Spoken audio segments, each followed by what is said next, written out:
This kind of stuff I do on a regular basis. I've actually had a lot of friends, over. They see my different projects. Like, man, you need to, do some YouTube videos. So this is my first attempt at a YouTube video based on the stuff that I'm already doing. So based on the feedback from this, I may do more. This may be the one and done. I don't know. So if I get good feedback on this, then I'll do some more. Leave a note in the comments, subscribe. Any kind of feedback is appreciated.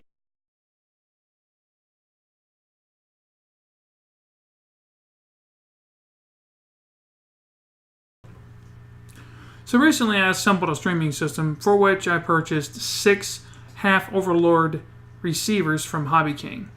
They came in really nice protective cases, but I noticed something almost immediately opening them. The SMA connectors seemed kind of loose, weak, and I was not impressed. I dropped one and it broke. And I realized at that point, I got to figure out how to fix it or I'm in trouble. Luckily, the solution was pretty simple, but the fact that they didn't incorporate it in the build when they made these just is amazing to me, because it is such a simple fix that I have to think they must have used a stronger connector when they ran this through R&D, because it's unacceptable. Really, I mean, from Hobby King, this seems like something that happened maybe in... a bean counter got a hold of the thing. We can save a little bit of money if we just change it to this part. I don't know. I don't know what happened, but I know this. Electronically, it works great. I have not, had any issues with them once I fixed the SMA connector issue on the receiver. And I also had a couple antennas break. I'm kind of rough on my equipment, getting it in and out. Although I'm working on that. So part of that, I purchased this case right here, which you can kind of see. And I've got the other camera on it. So here in the case, I have my 6 Half Overlord Quantum receivers. And the problem I have is, if you look at this one here, that actually took about a 6-inch fall with just a little bit of weight on it, and it just straight up broke that SMA connector. It's done. If you can't fix that, if you're not able to do basic soldering, it's unacceptable as easily as they break. And as you can see, that connector is completely separated in there. It's just, the only thing keeping that in place is the fact that the hole's not big enough. It's completely separated from the board. And it's really, when I show you the problem, you're going to look at it and be like, what? Yeah, trust me, it's that bad. So I'm going to go ahead here and I'm going to show you that. And then the other problem I have was, I just went through and basically checked all my equipment. The AOMWAY patch antennas have a similar issue where the SMA just breaks and it's holding that antenna is basically at this point just, dead. So I'm going to show you how to fix both of these and the tools I use to do it. So I've got the 2 parts. I've got my case put away. So I'm going to go through and I'm going to show you basically the basic tools we're going to use and start the disassembly. Again, if you're not familiar with soldering, I wouldn't recommend attempting this. These parts are small. It's very likely you do more damage than you repair. I don't want to see anybody destroy their equipment. So the first thing I'm going to set the antenna aside for now. We'll come back to it. Need a little bit more light. Alexa, dim the kitchen table light to 100%. Okay. There we go. A little bit more light. So the first thing basically is just take a screwdriver here and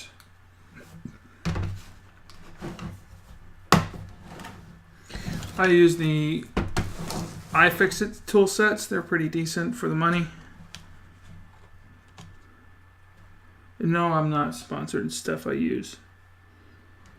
The problem I've had with some of the cheap sets from Amazon is the screwdriver they include, tends to be weak. These are actually nice, usable. I mean, you can really, they even have you can actually put something through there and torque on it, and this will take it. So they're not that much more expensive. They're still in the cheap range, but they're definitely not as bad as and the bits are about the same. It's more so the actual. Let me get the right tip on there. It's more so the actual tooling they include to, because a 4mm bit is pretty much a 4mm bit unless it's destroyed. And believe me, I've destroyed them all. So we're going to go ahead and take this apart. Just 4 screws is all to hold this together.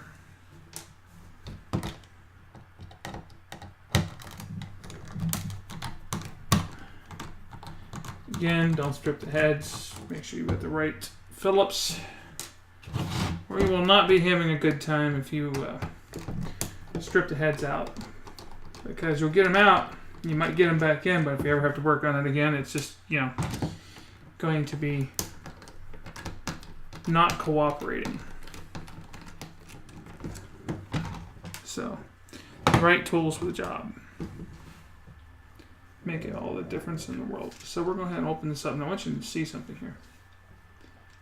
See that? That's loose.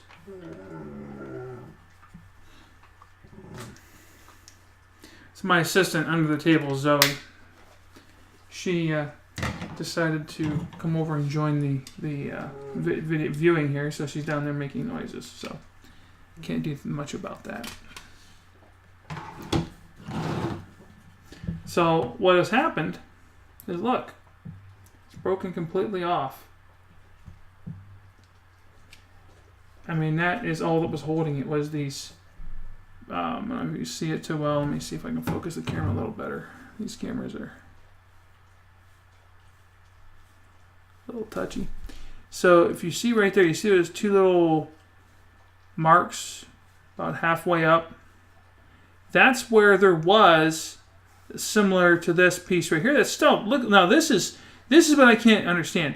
This right here, that's not broken, that's twice as thick as what was actually holding it there. I mean, and then of course the center pin broke because there was nothing left. We can fix that. Don't worry about that. So, all right, you'd think, well, shoot, well, we'll just, why didn't they solder the bottom one? That is a question I would love to have somebody from Hobby King answer. Because look at the other side. Ready? Ready? You want to see something just mind-blowing? There's no pads. That's all ground. I checked it. This entire surface right here is ground. But there's nothing to solder to. They have it masked completely 100% off.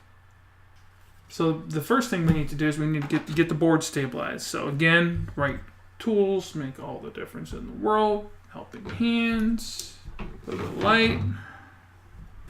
Alright, so here's the thing. This gets a little bit on the warm side if you're not careful. These might actually be too big. Yeah, I'm going to use my smaller side. And they're not here. Okay. Well, I guess we will be using the big ones. So what I'm basically going to do, get that roughly where I want it. Then on one side, I'm just going to clamp it.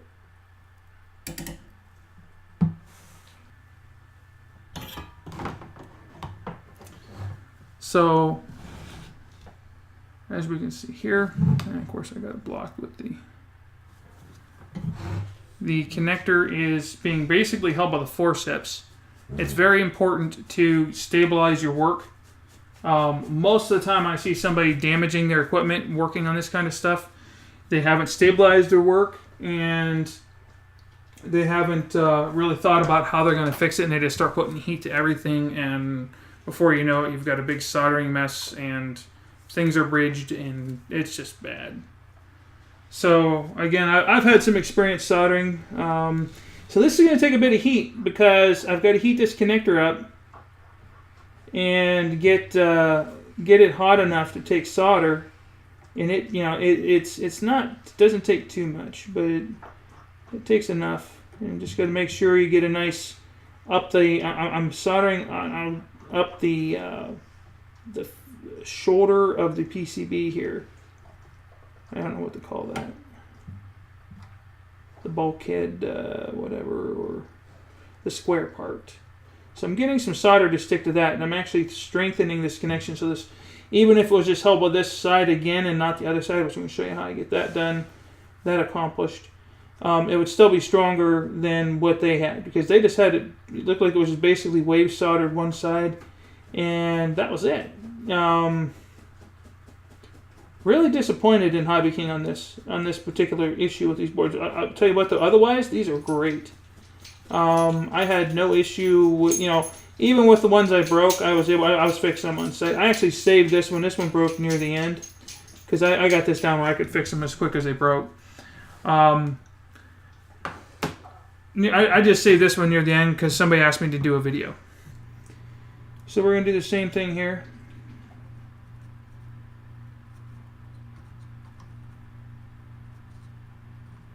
That's good. I love my soldering iron to recover the heat pretty good.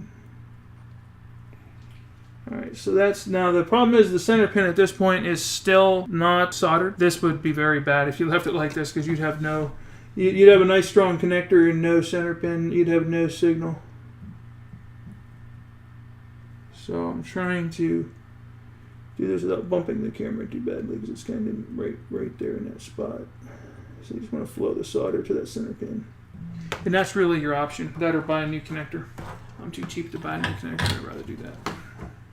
And the interesting thing is here is I just realized this other one is broke, but the center pin hasn't broke yet. Let's see if I can't get that under the magnifying glass there. So this side is actually already broken. But can you see that? Where those are already broke.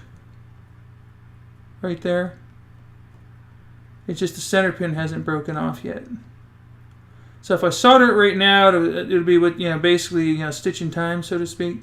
That's what this whole thing is. When I do one, I do all three connectors. But as you can see right there, that connector is only being held on by its center pin. So one good jolt, somebody walks by and bumps the antenna, and that connector's broke, and then I've got another broken antenna. And as it is with that not connected, your receiver is going to be total garbage. But yeah, as you can see right there, that is broken. So had I not noticed that, or had I just been lazy and said, okay, that's fixed and stopped there, that's what I initially did on the first two when they broke. And then I looked at the situation and said, no, this is going to be continuous unless I go through them all.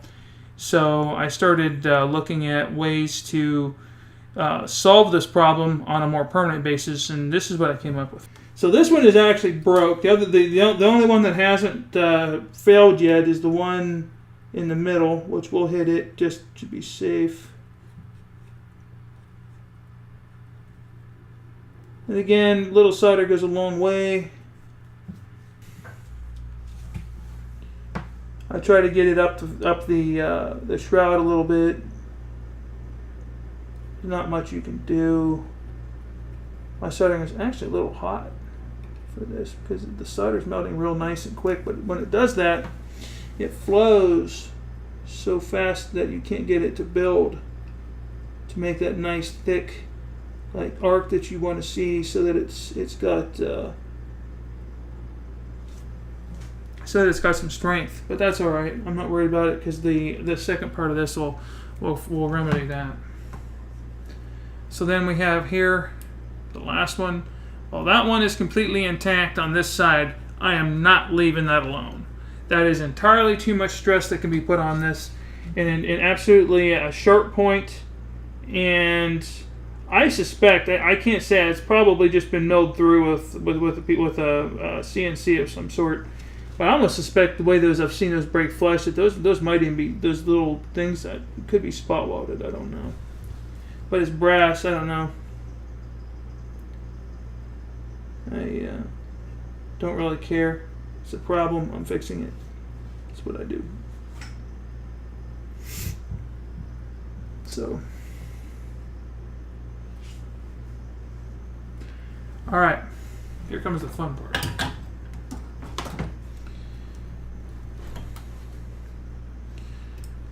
So let's inspect here. So that one appears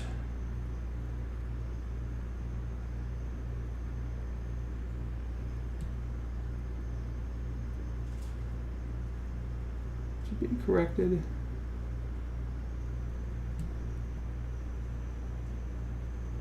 This one appears to be corrected. This is a little bit uglier because the center pin broke. I had to put some more on that. Might have a little bit of cold solder joint going there. But one thing I've learned, I'll check it with a meter.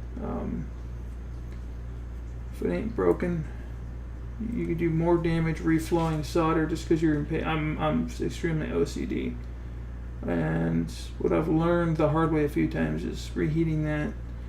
It's not really worth the risk of causing additional damage, unless I can see that I have got a resistance issue. Now this is the side that is just wrong. You see that? Look, there's no pads there. There's nothing to solder to. You have to remove the black to be, and there's just copper underneath. All they would have had to have done is put a mask there and have that stop so that you can solder. I don't know why they did that. I mean, come on. Okay, so it's like, best way to remove this. I was thinking, I'm like, man, I got all these to do. Then it occurred to me, I had a tool that would be perfect for it. So this tool here is sold by Harbor Freight for a different purpose, but it works wonders. Actually, let me flip back here. So this here, this is an engraver. They're $8 at Harbor Freight. They're battery operated. They run on 2 AAA batteries, and it is perfect for removing the varnish or whatever you want to call the coating that they put on these boards. I'm not even sure. I'm too tired. I would think it's a lacquer. Somebody, if you know, tell me. Hey, I'm not perfect. But basically, it's just push a button. Think dentist tools? Yeah. Everybody loves a dentist, right?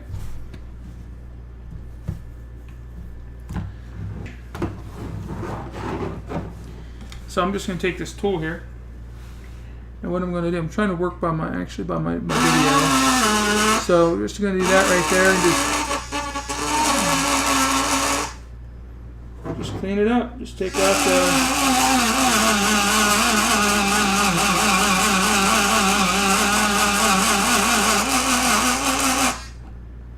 see that? Just like that, I've got copper. And I'm gonna work this way simply because I'm angled to get into this one. Or I'm angled, I don't know if you can hear me. Since I'm angled to get into that one, I'm just gonna continue working this way. Turn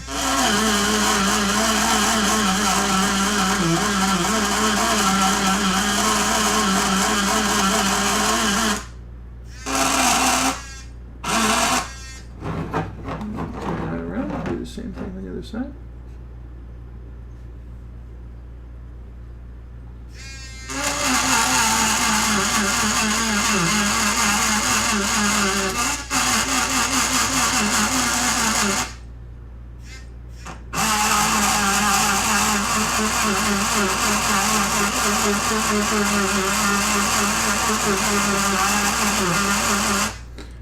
Now, if you really want to make sure you've got a good connection,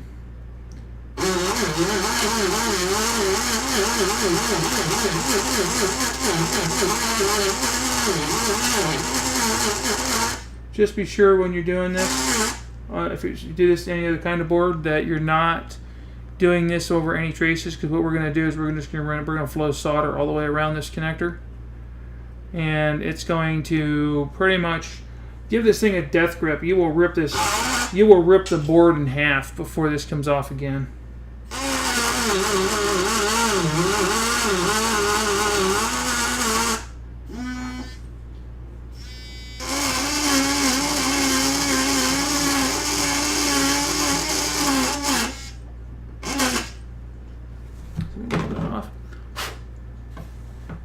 So as you can see, there's a nice shiny copper all the way around that now.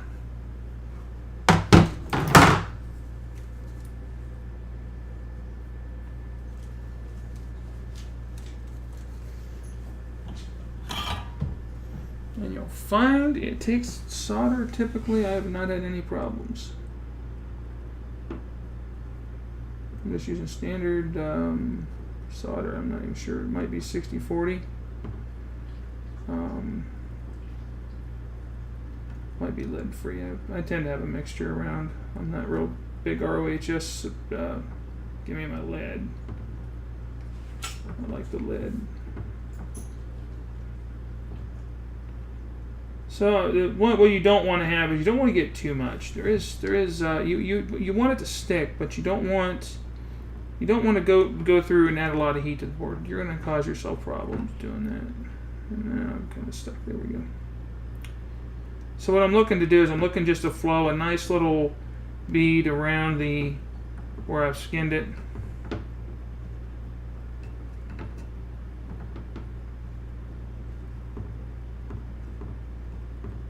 One thing, I'm also kind of short on the solder. Coming back from Flight Fest East this year, I took a lot of stuff with me. I drive it. I live in Vegas, but I'm from Ohio. So I make it a visit family and visit, do the Flight Fest thing. The guys at Flight Fest are great. Really appreciate the show they put on. So I go out and hang out with them for a weekend.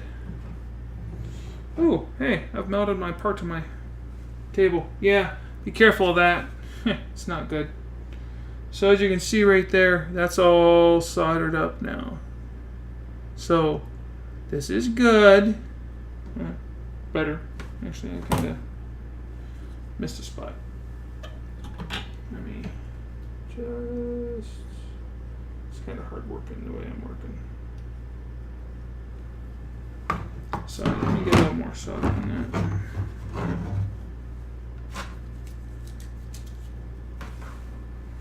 So a little light solder on this side. I wasn't able to see that too well before.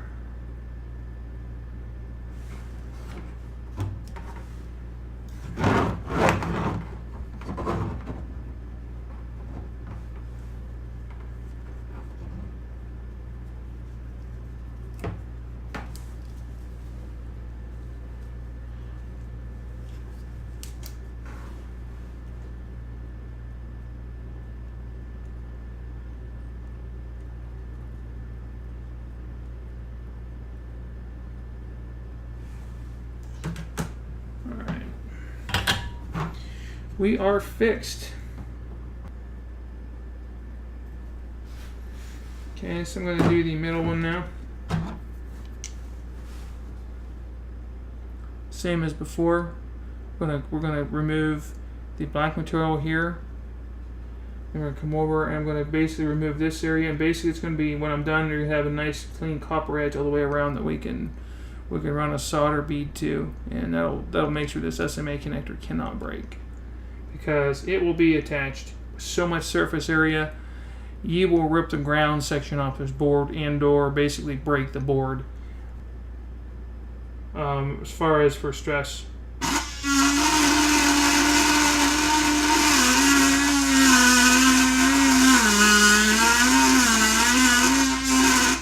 I'll say this: you want to make sure you don't dig down through the copper. That copper is awful soft. I haven't really tried it to see how much it would take to get through that, but I would be willing to bet you this tool would eat that copper up pretty quick if you stayed on it. So I'm just I'm using real light pressure, and I'm going across that and just, carefully working my way around and then over. You'll see. But if you wind up pushing down too hard, this tool will just absolutely obliterate the black, and I'm intentionally letting it just work the layers off versus putting any real amount of pressure on it.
Make sure you guys can see. I was getting too busy with my work. I didn't look up to see if I was on frame.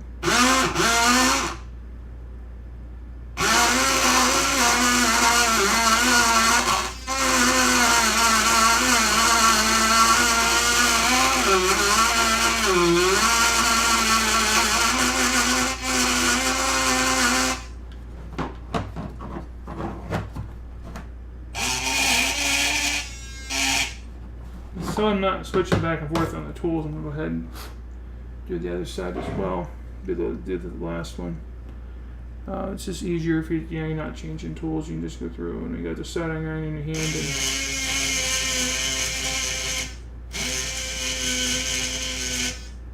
hit them all in one shot.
One thing I've noticed is this tool gets the laminate or whatever the varnish lacquer, whatever it is, in it, and you have to pretty much just wipe it on your hand or paper towel or something just to so it eats a little bit better. Just if you notice it not seeming to, it's not dull, it's plugged. Just seems to be something that happens and just takes a second to clear it.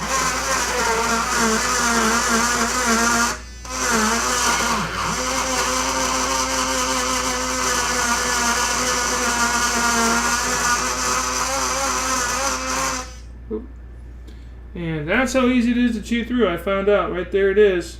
Look, I actually ate the freaking copper away because I thought it was plugging.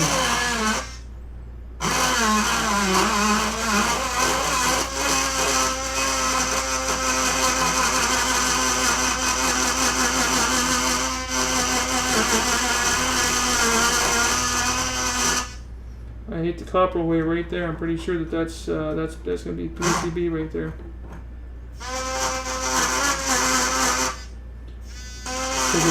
This is one that was messed up, so it had a little bit more gap. And I didn't realize on the edge, and I ate it. I just ate it all the way back. I can still bridge that, but I have to be a little more careful.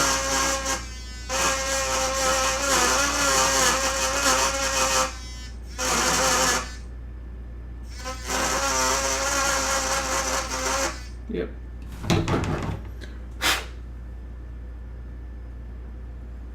Yeah, I ate it up. See if I can show you that a little better right there. See that in the middle? Turn the light off, maybe that'll help. It's a little bit too bright.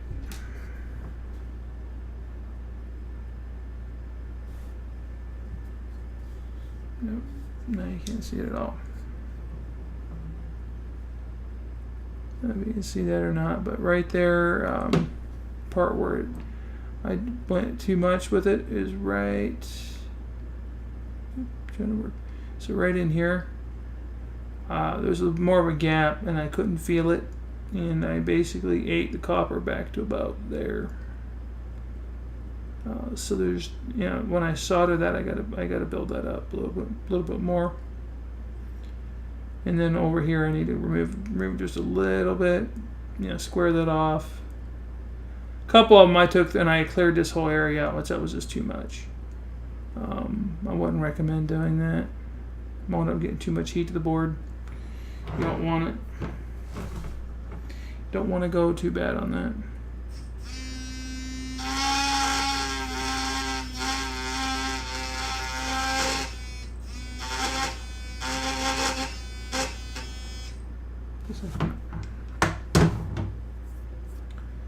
So now we're going to chase solder around that. Soldering iron's going to be getting hot. Because the entire time it's about max heat, so it's going to be awful warm. Clean the tip here. Highly recommend you have something like one of these little brass tip cleaners when working that, because the just sitting between sessions, they just get all nasty on the end and they won't want to necessarily transfer the heat right. And it only takes a second to clean it with that. Otherwise, you know, if you're doing it the other way, it can be quite problematic to get them to take solder properly again. Whoever thought of that was a genius.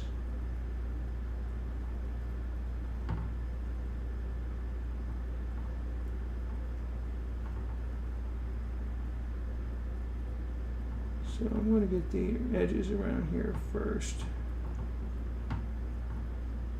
I'll have to make the same mistake I did on the first one and leave them a little bit thin on the solder.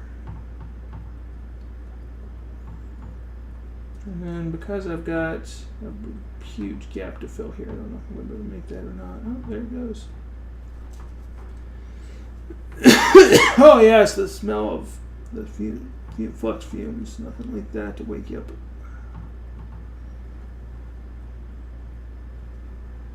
Just rolling that flux out of there. Alright, so that one's done. And this just makes them so much more solid. It's evident. It's like they don't move. They don't budge. And if somebody would just have done this at the factory, they would not be breaking. I don't know how many other people have had trouble with these breaking, but I can't see how this has not been an epidemic, an absolute epidemic. And if I'm wrong and like nobody's had this break, then wow, I'm amazed. I'm just really rough on stuff then apparently, or I'm really lucky and I got the batch that somebody decided to totally screw up. Because I'm an adamant believer. This had to have been something that was something changed after the initial design and somebody made a decision. Now the one thing I always check, because I had this happen on one, I got a little overzealous with the solder, and the solder came through and got the center conductor. So the one thing you want to check is to make sure that you don't have a solder bridge going from your inside right there through to your center conductor, because that will basically create a dead short.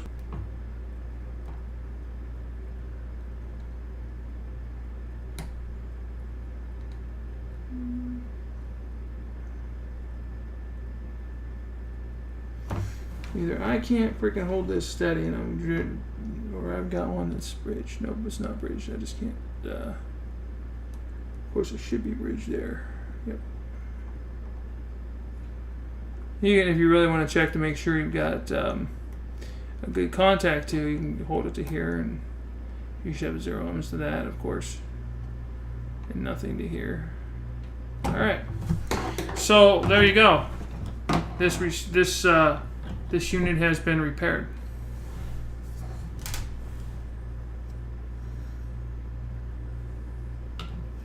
That should give me years of use with no problems now. Because I mean that, like I said, these don't move at all now. That board, I'm actually flexing the board. Just I can feel I'm not doing it much, but I mean I can tell that I'm breaking the board before that connector comes off with it now, or seriously delaminating a whole lot of solder pad on the back. Versus before having 3 weak points that can break and at the wrong time. I can see where they might have done that as an intentional, like it's better to fail there than rip the whole thing off the board. If that's the case, they should have at least made it a little bit stronger, because I literally have dropped these like I probably dropped it about that much. They come in a nice case. I use that simply because I have so many, and those cases take up too much space. That's a Harbor Freight equipment case that you just pick out the little squares. And the reason I did that was I have so many of them. If I don't, they take up so much space. It's ridiculous. And forget taking them, on a plane or something. Sorry, I got an animal at my feet that just decided to kick my.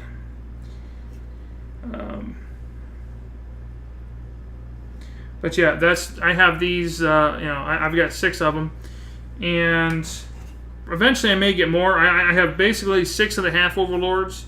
And I have a full Overlord, and I haven't seen any issues at all with it. It seems to be like, whether it's just because the antennas, I just haven't had really a good chance to break it, really. I mean, the reason I'm really good at fixing stuff is I tend to be really good at breaking stuff because I can be really rough with equipment. So, it's not that it's intentional, but, it's hazard of the occupation, I guess. Occupational hazard. So, I'm looking. There's one. There's all my screws. Get this out of the way.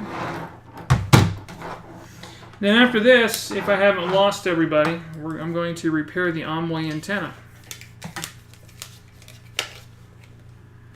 Similar problem, solder, bad soldering, weak connection, who knows. I haven't taken this particular one apart, but every one I've taken apart on the AOMWAY patch antennas, it's been the fact that they've wave soldered the SMA on, or I don't know what the hell what process I'm assuming they used to put it together, because it's shoddy.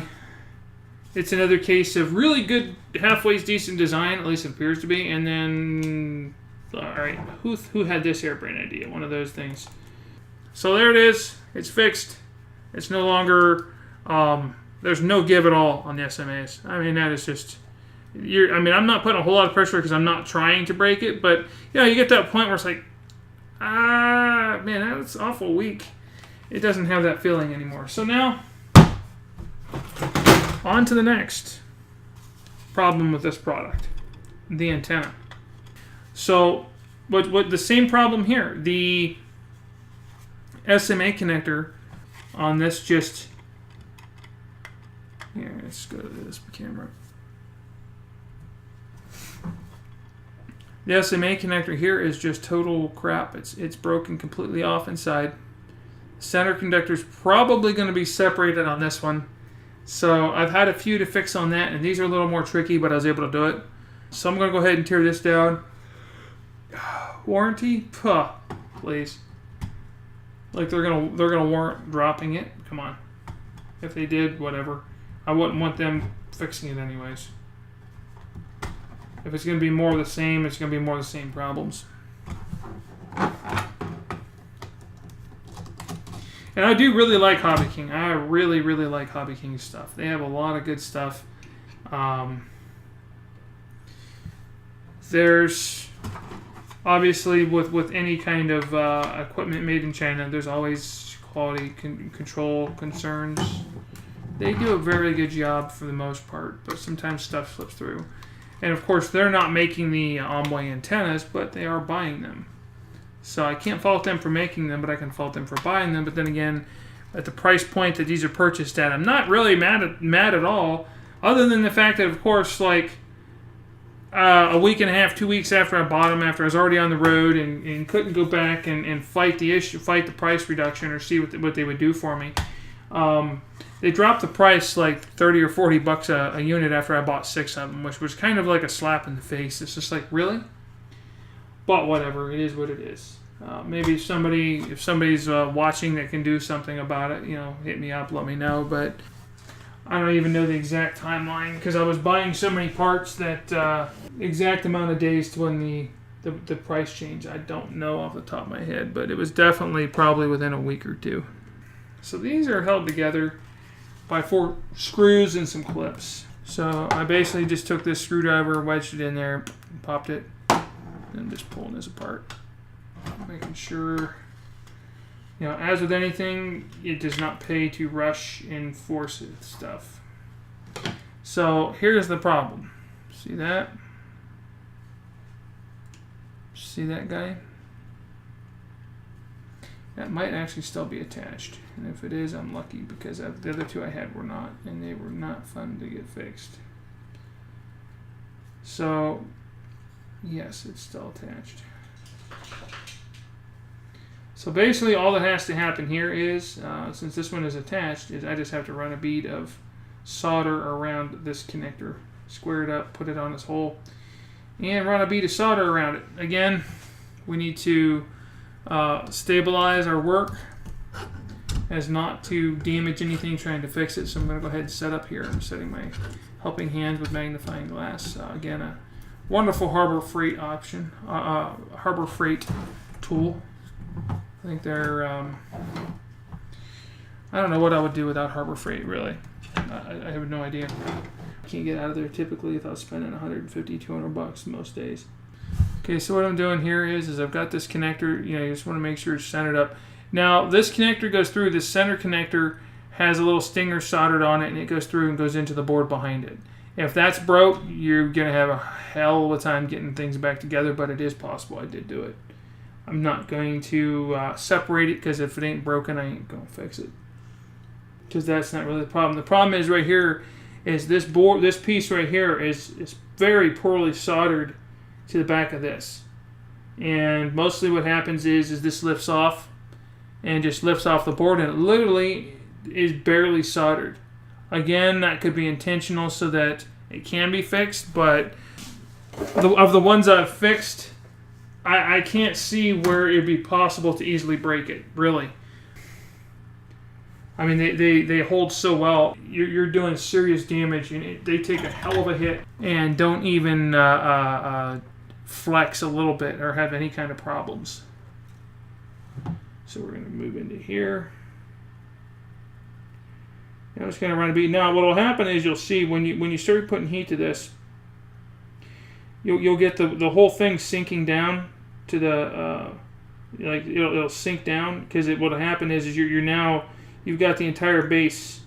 If you have a good hot soldering iron, you'll get the entire base flowing solder. You want to be careful, because if you heat it too much, you'll melt the insulator, and possibly also you might be able to get something to melt you don't want melting. You see there the bottom's moving a little bit with it. I mean, I could probably just about do that and let it go, but I'm kind of OCD here. I'm going to actually build up some solder now around it. I want to see an edge. I want to see some extra solder. This is a point of failure, so I want to ensure that I'm not doing this again inside of at a field with while I'm trying to either record. I honestly enjoy the technology of setting this kind of stuff up almost as much as flying. I don't usually fly that much. I usually fly privately. I've got a couple acres of land I go out and fly privately out on.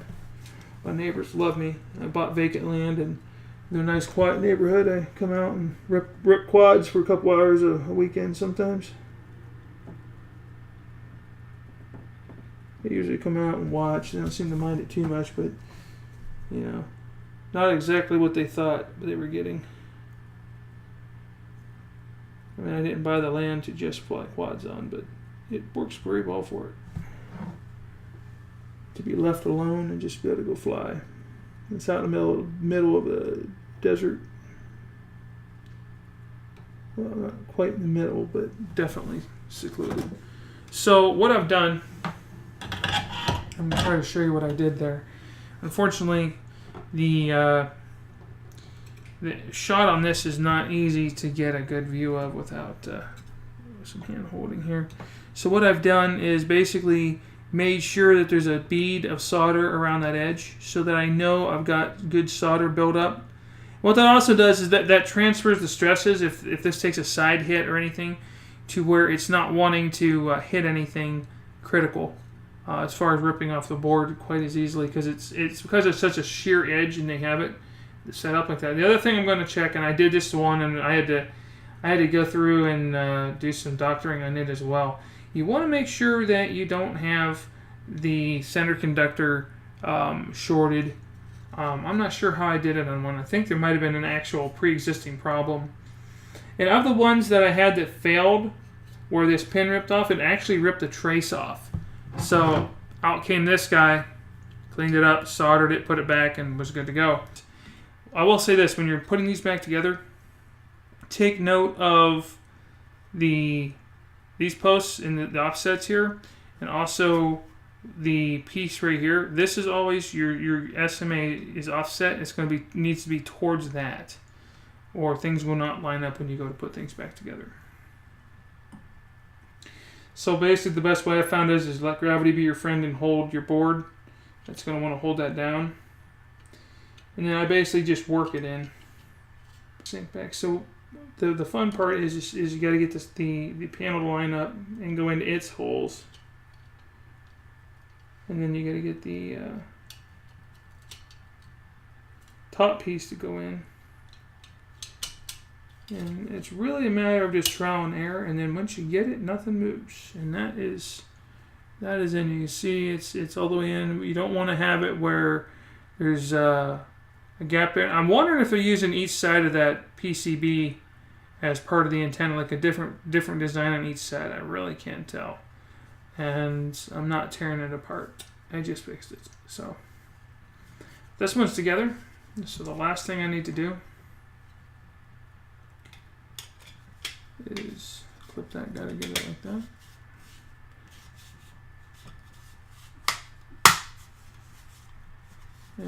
Again, if you have to use any excessive force, you've got something wrong, because these just go back together real simple.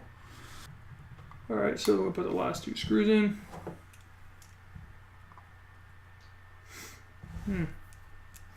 Yeah, you can tell it's 4:30 in the morning and I'm still up because that's not a Phillips. But this one is.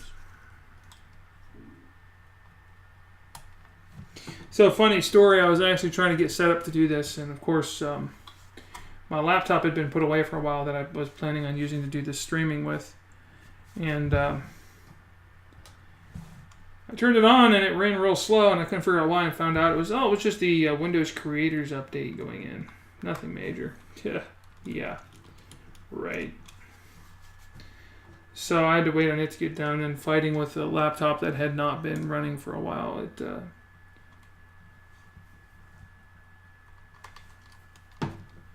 basically took 3 times longer than this video to waiting on this laptop to get done with what it wanted to do. Thank you, Microsoft. I really wanted to do nothing all day.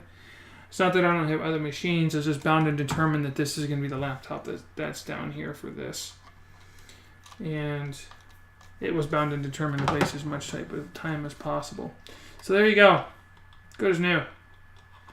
I've actually compared these signal-wise to ones that I haven't touched, and they're actually better.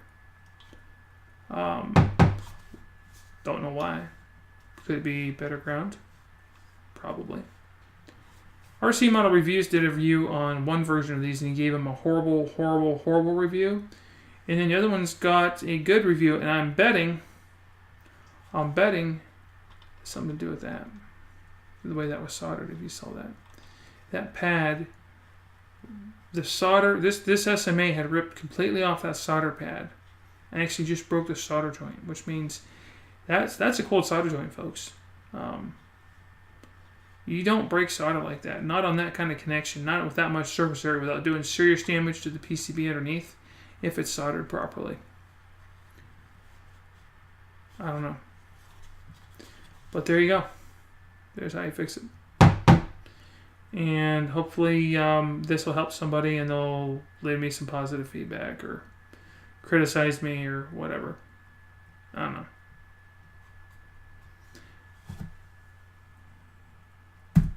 Anyways, I've enjoyed making this video. Again, if you liked it, give it a thumbs up. Subscribe. I intend on doing some more. This is what, I don't know with what frequency this is going to happen. A lot of times what I'm doing, I just don't have the time or the patience to set up my streaming equipment. laptop or whatever. This is actually just, I'm just using a laptop and a webcam, or 2 webcams. You know, I have other equipment. This was just what was handy. But again, leave me feedback. Let me know. Hey, you never know. I do get into some interesting stuff. At least you know, for me, it's what I normally do anyways. But I'm told, hey, you know, give it a shot. So that's what I'm doing. Anyways, thanks for watching. If you made it this far, again, leave me a feedback. Let me know. Thanks.